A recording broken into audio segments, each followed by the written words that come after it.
Well, good morning. It's good to be here this morning. Good to see you all.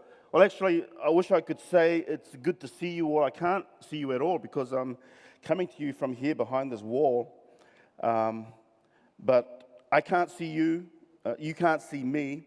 And in a strange way, it feels kind of secure, like safe, knowing that no one can see me. And isn't that what walls do? Walls that we build in order to hide behind. They give us this false sense of security. But sooner or later we realize, or not, that walls also hinder growth. Walls prevent you and me from expanding into what would no doubt be a greater life story if we ever dared to come out from behind them. Walls, on one hand, are safe and secure, but on the other hand, walls are incredibly limiting, stifling, and entrenching. So I'm going to come out from behind this wall tomorrow. Because whilst I want to grow and I realize that walls limit growth and hinder progress, I'm actually worried about what people will think of me if they actually see me for who I really am. But I know I can't spend the next 25 minutes speaking to you from behind here, so I'm stepping out right now. Which is really hard to do because once you start stepping out from behind a wall, once you start behind a wall, it's really difficult to step out, even when you know you must. And I'm kind of wondering, when I do step out, I wonder if they'll applaud, because I went to a Beyonce concert this week, and when she steps out, everybody applauds. And I wonder why that's even important to me. I'm just wondering if maybe there's a little bit of diva in all of us. So, here we go.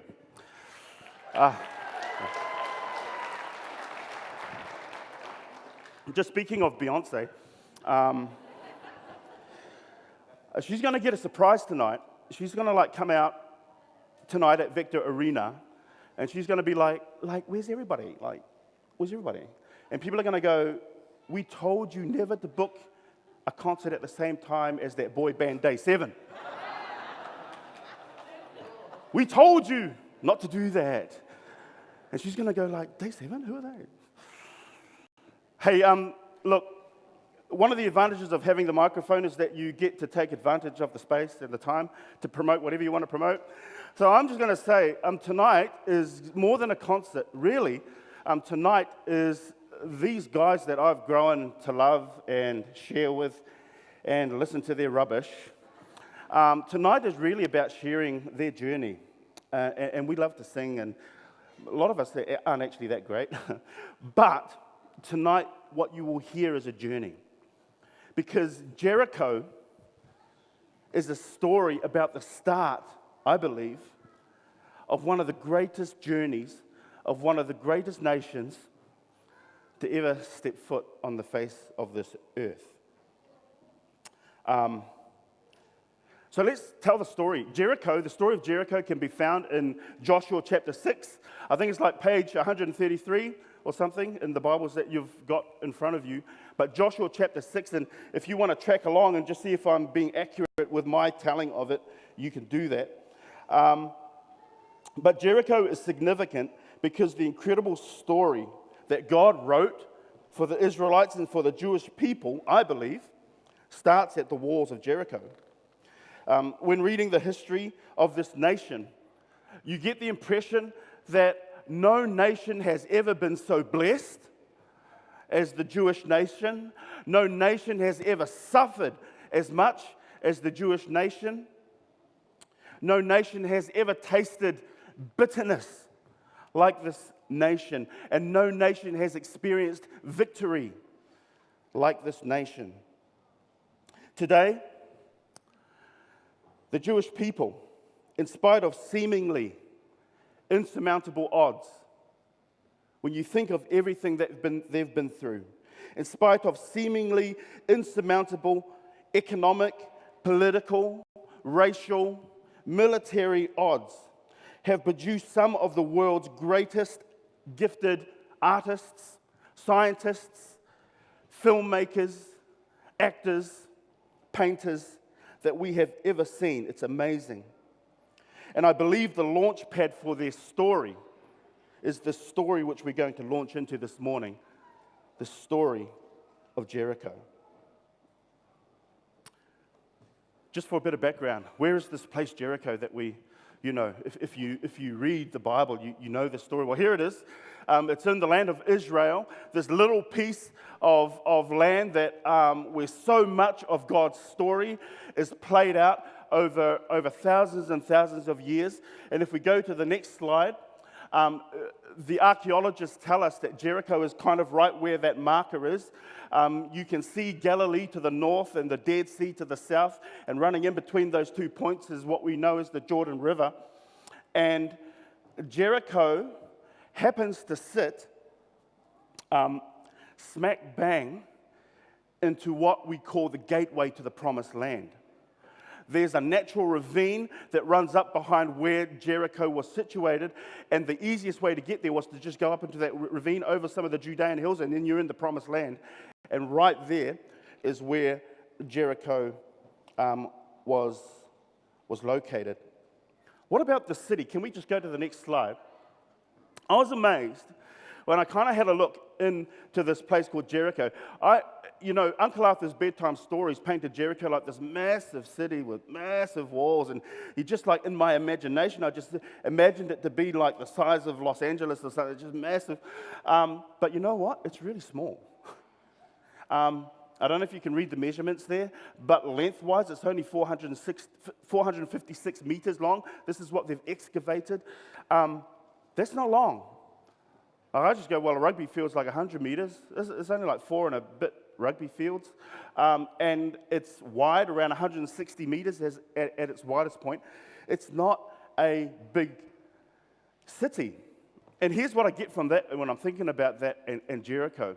Like some of our walls and some of our problems, it's not the size of them and how visible they are that is often the thing that hinders us. Often, it's the location. Where that issue, where that wall, where that problem is located. It's like, I don't know if you ever walk along and you get like this little wee stone caught in your shoe that takes you ages to lace up, and you don't want to because it's only small. It's not the size of the problem or how visible it is that is often a barrier for us. Sometimes it's just simply the location. Where is the wall for you located? And sometimes it can be a small thing. Just a small pride issue, just a small one. But it's stopping God, it's stopping you from embarking on the story that God has written for your life. But it's just a small thing. Maybe just a little bit of self-interest. Just small. Maybe just a little bit of conservative self-preservation. I won't give everything of me. I'll give most, but that one last bit I'll just keep. Maybe it's that. It's not the size. Sometimes it's the location. Jericho is famous for its walls. And if we can go to the next slide, this is what the archaeologists picture the walls to be. In Uncle Arthur's bedtime stories, once again, it was one wall, but the archaeologists tell us, no, there are actually two. There were two walls. There was an outer wall, which was lower, and then there was an upper wall higher, and Jericho was built on a hill. And just thinking about that, and I don't know if you can see those little guys down there, but just to give you some scale, but just thinking about these walls of Jericho, we all have walls, and our outer walls are smaller walls. I think of it like this. Our outer walls are the walls that we use to keep people away. We might not want to get close with people. We might not want to join a life group because, I hear they share things in those things and you have to be vulnerable. So we have this outer wall. We just keep people at arm's length, That's what I see when I think about these two walls. But the wall that is the dangerous one, I believe, is the second inner wall. The walls that we build around our hearts. The walls where we got hurt one time, and there's nothing that is going to bring that wall down for us because we remember what happened.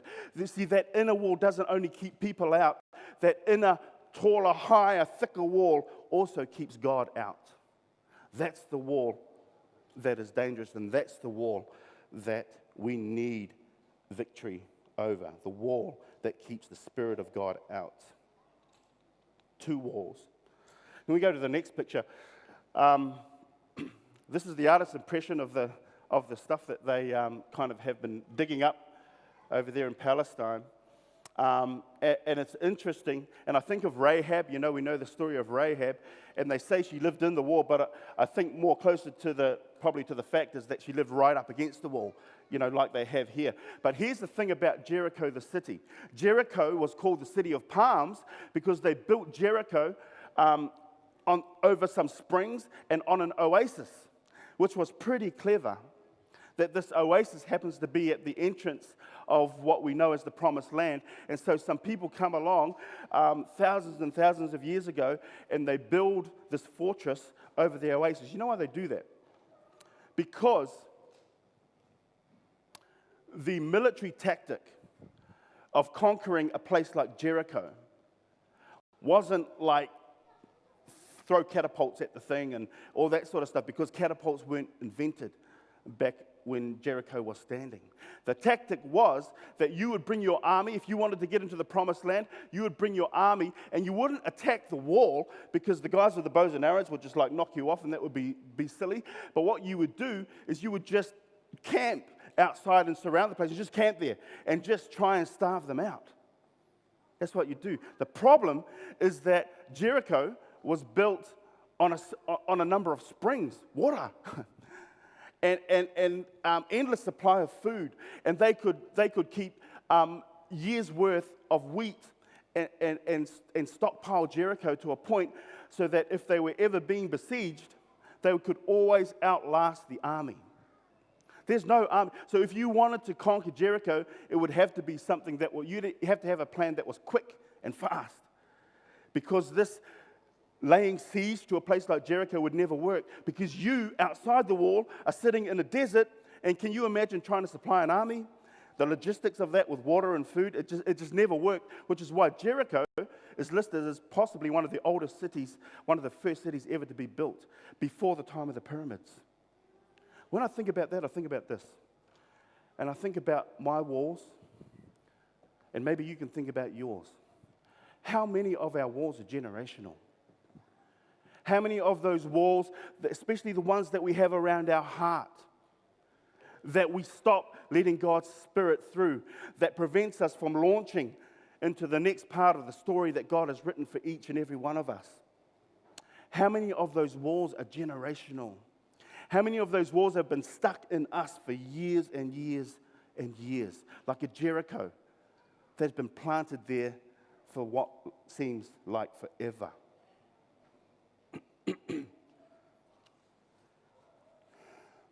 God has a battle plan for Jericho. And if you read the story in Joshua chapter 6, it goes like this.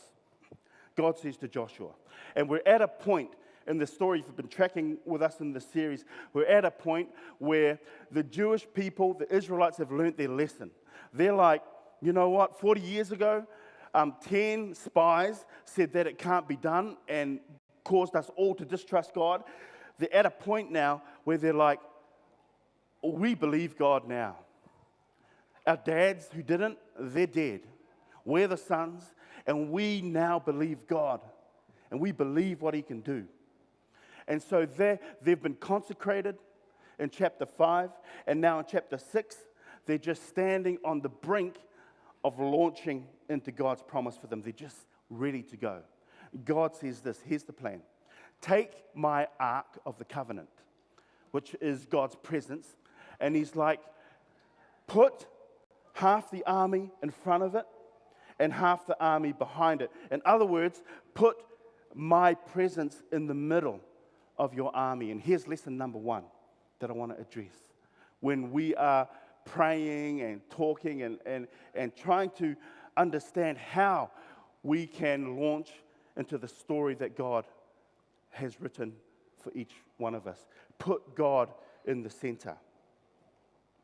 And then He says this, put the army all around me. I think of this army, and I'm like, I mean, this is just by inference.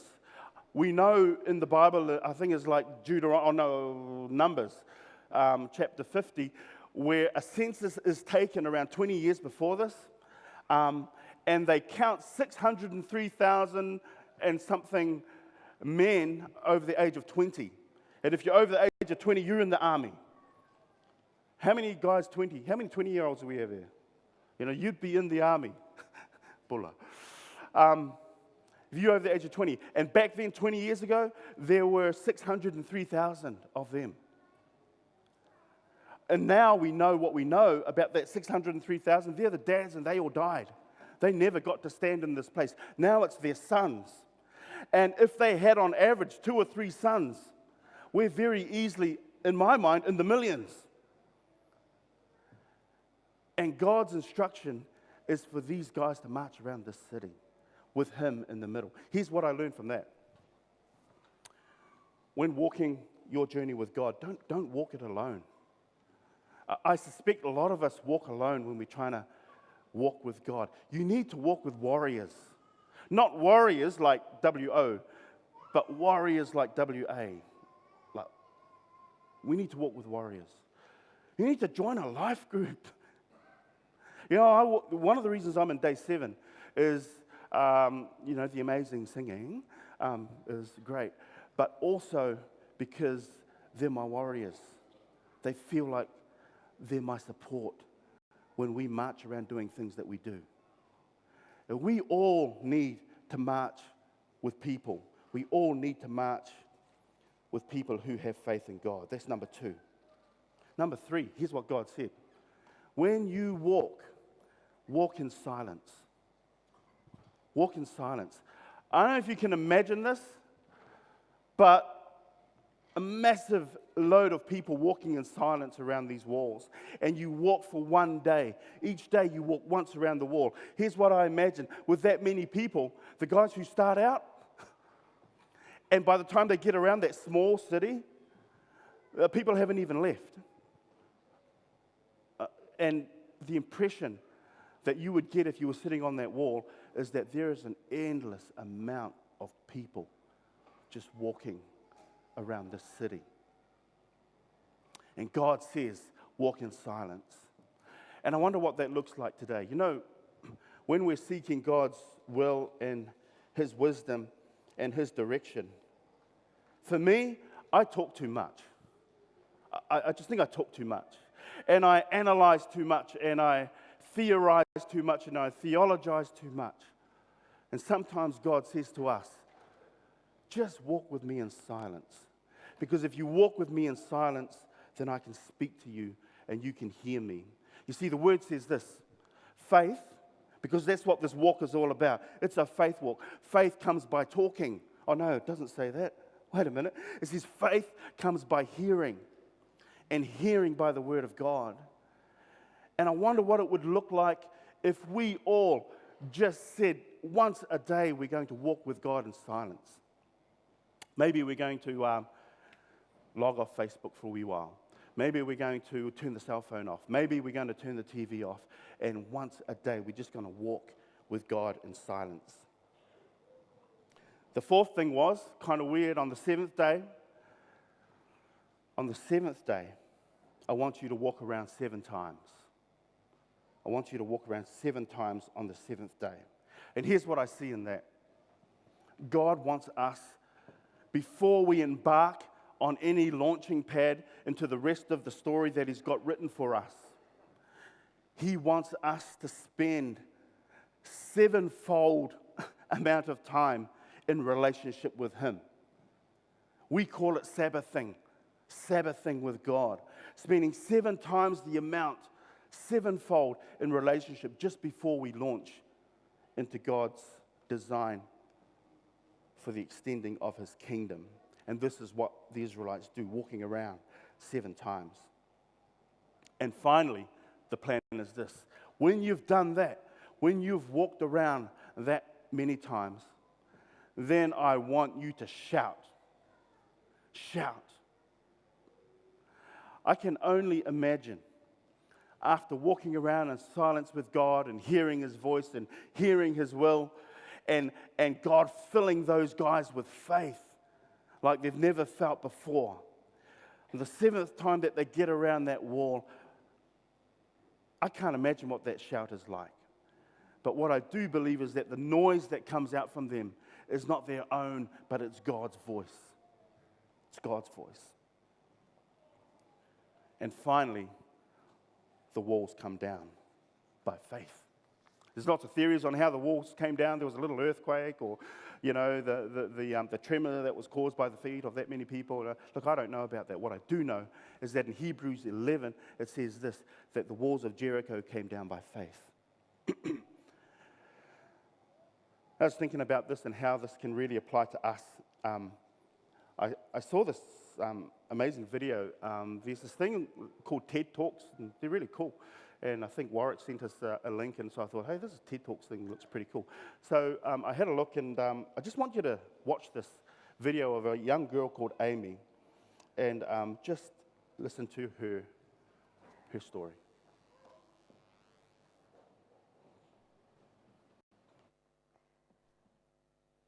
If your life were a book, and you were the author, how would you want your story to go? That's the question that changed my life forever.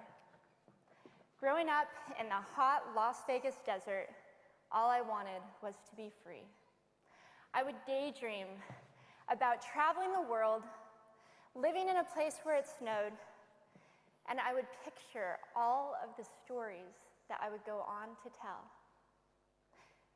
At the age of 19, the day after I graduated high school, I moved to a place where it snowed, and I became a massage therapist.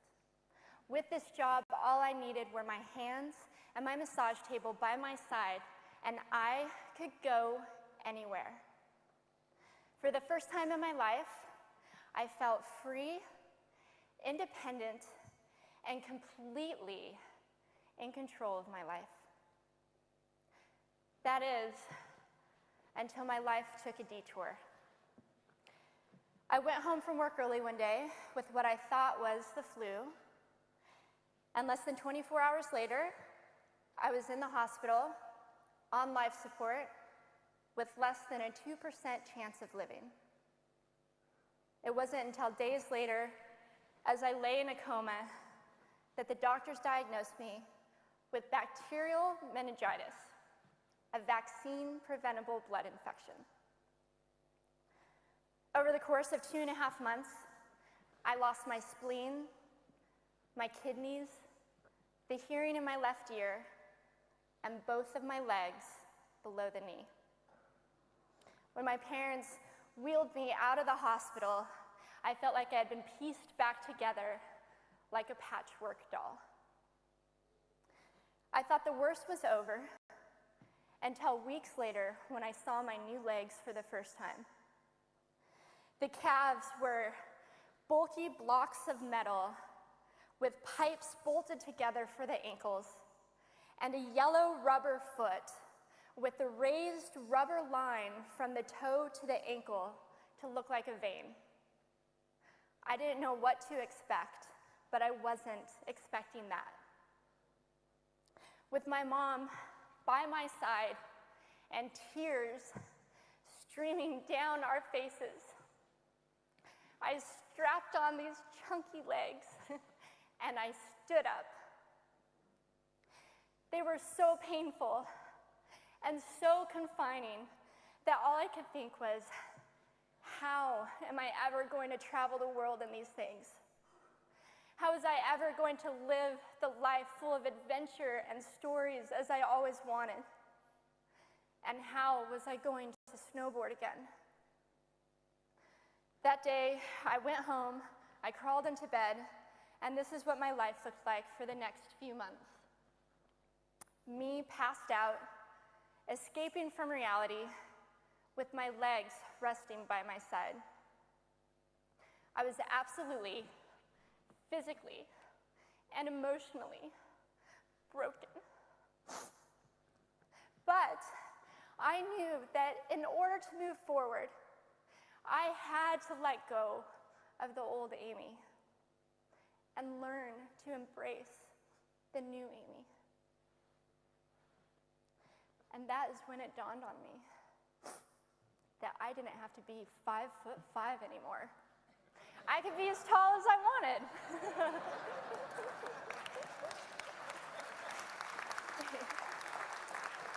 Or as short as I wanted, depending on who I was dating. And if I snowboarded again, my feet aren't going to get cold. And best of all, I thought, I can make my feet the size of all the shoes that are on the sales rack. And I did. So there were benefits here.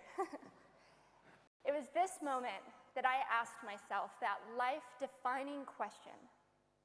If my life were a book and I were the author, how would I want this story to go? And I began to daydream. I daydreamed like I did as a little girl. And I imagined myself walking gracefully, helping other people through my journey, and snowboarding again. And I didn't just see myself carving down a mountain of powder. I could actually feel it. I could feel the wind against my face and the beat of my racing heart as if it were happening in that very moment. And that is when a new chapter in my life began.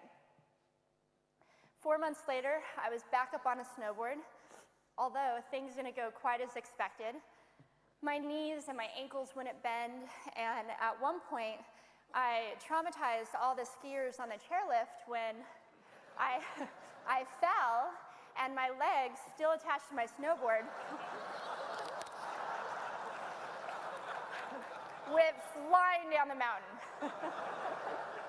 And I was on top of the mountain still. I was so shocked. I was just as shocked as everybody else, and I was so discouraged, but I knew that if I could find the right pair of feet, that I would be able to do this again.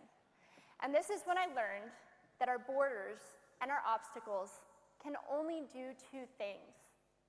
One, stop us in our tracks, or two, force us to get creative. I did a year of research, still couldn't figure out what kind of legs to use, couldn't find any resources that could help me.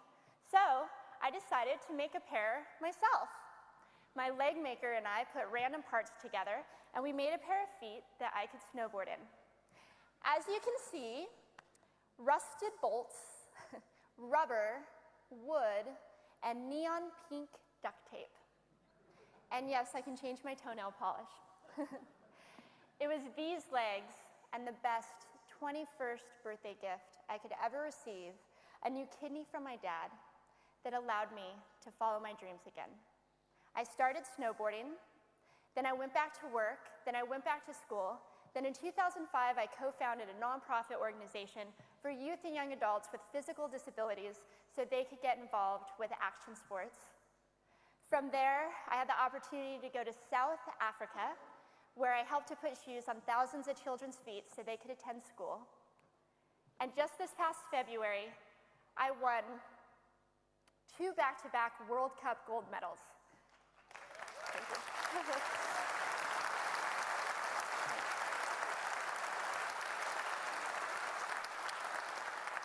Which made me the highest-ranked adaptive female snowboarder in the world. 11 years ago, when I lost my legs, I had no idea what to expect. But if you ask me today if I would ever want to change my situation, I would have to say no. Because my legs haven't disabled me. If anything, they've enabled me. They've forced me to rely on my imagination and to believe in the possibilities. And that's why I believe that our imaginations can be used as tools for breaking through borders. Because in our minds, we can do anything, and we can be anything. It's believing in those dreams and facing our fears head on that allows us to live our lives beyond our limits.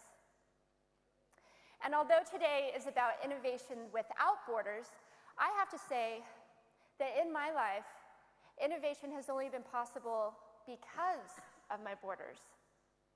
I've learned that borders are where the actual ends, but also where the imagination and the story begins. So the thought that I would like to challenge you with today is that maybe instead of looking at our challenges and our limitations as something negative or bad, we can begin to look at them as blessings, magnificent gifts that can be used to ignite our imaginations and help us go further than we ever knew we could go. It's not about breaking down borders. It's about pushing off of them and seeing what amazing places they might bring us. Thank you. Wow. Yeah, clap. What an amazing story. If life were a book and you were the author, how would you want your story to go? This morning, the story of Jericho challenges us, exhorts us, compels us to engage in the amazing story God has written for our lives. But because we are ecclesia, a gathering of people who are united in the proclamation of God's kingdom, I want to focus particularly on us as a church, on the amazing, exciting, goosebump-raising story that God has already written for Papster. Sometimes for us, it's about finding the right pair of feet. Walking around Jericho was about finding the right pair of feet, feet that were willing to walk the script that God had written for the Israelite ecclesia. The story is only possible because of the walls. Walls are where the reality stops and the story begins. Instead of looking at walls as negative or bad, we can begin to look at them as blessings. As the Israelites walked around with their right feet on, with their right ears attached, because faith comes by hearing, with the right heart embedded, the walls changed from an obstruction to a launching pad, a magnificent gift given by God to ignite their faith. Faith will help us go further than we have ever dreamt we could go in the extending of God's kingdom. Papster, do you believe it? Sometimes it will feel like our legs have fallen off. They've become detached from our body. We feel disjointed, opposed, discouraged, messy. At times we feel a tangible, palatable fear when it comes to advancing into the story that God has written for Papster. But like Amy and like the Israelites, we have to discover that the best form of defense against walls of fear is to march on those walls with faith. It's not about breaking down walls. It's about pushing off them into the rest of God's story.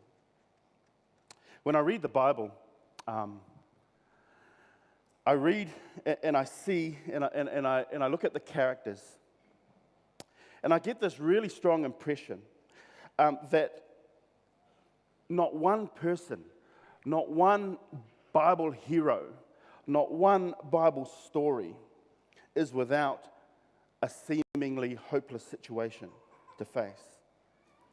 In fact, I cannot find a single person who walked faithfully with God without first facing a hopeless situation. Kira sent me a YouTube snippet, and I really liked what that young guy had to say, and I'll try and share it with you this morning. Adam and Eve, they allowed sin to come into a perfect, beautiful place. Hopeless situation. Joseph found himself in a pit because of pride. Hopeless situation. Moses found himself at the Red Sea with nowhere to go, with the world's most powerful army breathing down his neck. Gideon was like 300 versus 300,000. David staring across the ditch at a bloodthirsty, warrior-hardened giant. Esther, a Middle Eastern woman trying to get the ear of a king. Daniel, his roommate was a lion. Peter, coward. Paul, he was in prison. 5,000 people were hungry and there was no food. Lazarus was dead. Timothy was too young. Abraham was too old. The youngest son was too stupid. And the walls of Jericho were too strong. Now, if you're just reading these stories, you could close the book at that point if you saw a full stop. But with God, He never seems to place a full stop in these types of stories. It's always a comma. Because only God can turn a trial into triumph. Only God can turn a test into a testimony and a victim into a victory. His power is made perfect in weakness, so let us rejoice in our trials. He who promised is faithful. And the thing about it is this, about our God, is that when things look impossible, when things look like they've come to the end of their road, when it looks like a full stop, we serve a God who shows up right at that moment. And when we read this in the Bible, this is what we see. What testifies to that is this. See, Joseph became prime minister. The Red Sea parted. Gideon won an amazing battle without lifting a weapon. Goliath's head ended up on a plate. Esther spoke and the king listened. Daniel ended up taming the lion, and the oven that his mates were thrown into felt like room temperature. Peter's proclamation about Jesus Christ became the rock on which Jesus built his church. Paul rejoiced. 5,000 people were not only fed, but 12 baskets were left over. Lazarus was just kidding. He was like, joking. Rose from the dead. Timothy built a church. Abraham built a family. The youngest son came home to a party, and the walls of Jericho came down. Amen. This is the sort of God that we serve. This is when our God shows up, when things look impossible. With God, what seems like a hopeless situation is not only possible, it's favorable, because only God can turn a mess into a message. Only God can turn a trial into a triumph, a test into a testimony, and a victim into a victory. His power is made perfect in weakness. So let us rejoice in our trials, because He who has promised to be faithful will be faithful, and will always be faithful no matter how hopeless the situation. I'm going to ask the boys to come up and sing our final song. We have some amazing stories in this group of guys, and I asked one of them if I could share a story. Ed, who's in our group, he's a pilot and he's off and away on shift work, and of course we've been planning this concert for a while, and Ed sent out an email unbeknownst to us some of the trials and some of the walls that he was having to try and get over to make the concert. And I know with Ed, he doesn't just want to make this concert because he loves singing and he's like got a diva thing going on, because he actually can't sing that well. But I know Ed wants to make this concert because he knows he wants to be part of the testimony of the journey of this group of guys. And so I asked Ed, look, would you mind if I share the email that you sent to us? And he said no, so I'm going to share it. Because that's how we roll. Here it is. It says, hi all. Just wanted to share with you my short story. Apologise if it goes on a bit, but I've got to share. When we decided on a date for the concert, I put in for leave and at work and got the time off. Then the date changed for the concert. No worries, put in another request. Was given all the assurances that I would get the dates off. All was well until 2 weeks ago when my October roster came out and I'd been put on call, which basically means I can't commit to anything. A random phone call could change your day or week. Not a good thing. Instantly, I started having serious doubts about making the concert. I felt empty, seriously depressed and helpless. It really weighed heavily in my mind, and if you ask Moana, I wasn't pleasant to live with. I only opened up slightly to Luke about the angst this was causing me, and in his usual ha-ha, just jokes way, he knew what I was going through. Despite my doubts, I tried to use all ways possible with work to get some assurance or any glimmer of hope that I could be here for the concert. No joy, dead end. Last Thursday, Moana said to me, "Don't worry, leave it to the Lord. He will make it work. Say a prayer." Great idea. Then things slowly started to fall into place. The first answered prayer. I'd been given the Friday off for the recording, which was last week, but it did mean I had to work on Sabbath afternoon. Still, my doubtful mind said, "Okay, Lord, thanks for letting me record with the boys, but I'll still miss most of the intensive. Where's the plus in that?" Quickly, my sinful mind forgot about the little victory the Lord had shown, and I started to feel down again about the concert. On Sabbath morning at Ricky and Tracy's, I was really crying inside because not only did we sound awesome, I also felt the tight bond we enjoy. And the sadness of missing out on the concert was a real bittersweet moment. The flight over to Perth later that day was long and emotionally hard. Satan really loves to prey on our doubts. The second answer to prayer. On the way back from Perth at 2 a.m. New Zealand time, I got a message on the aircraft from crew control, who basically control everything, that it was a notice of a roster change.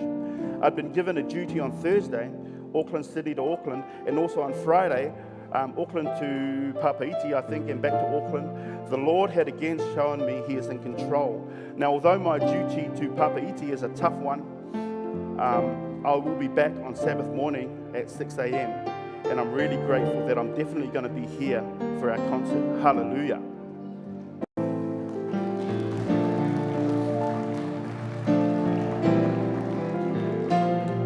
Again, I've learned my lesson.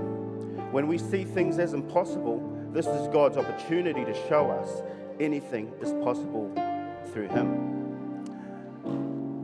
And I think there's even more to that story, because I think not only did the roster change that had him flying and are only arriving back this morning, I think they cut that right out of the roster altogether. And so Ed's been able to be here at church as well. And I'm just saying that our problems and our barriers and our walls, not just personally, but maybe as a body of Jesus Christ that we call Papster, that we need to use what we see as barriers and as restrictions, to use them as launching pads to be able to launch into the greatest story that God has for us. Because we serve a God who provides. We serve a God who gives victory in the middle of defeat. This God who gives us a deep sense of peace in spite of the psyche world that we live in. This is the God whom we worship. So church, let's get our feet on, shall we? Let's get our feet on. Let's stand up. Let's stand up. Let's get our feet on like those Israelites of old. Let's fill ourselves and our hearts with faith. And let's sing and shout a victory song to the glory of God. Amen.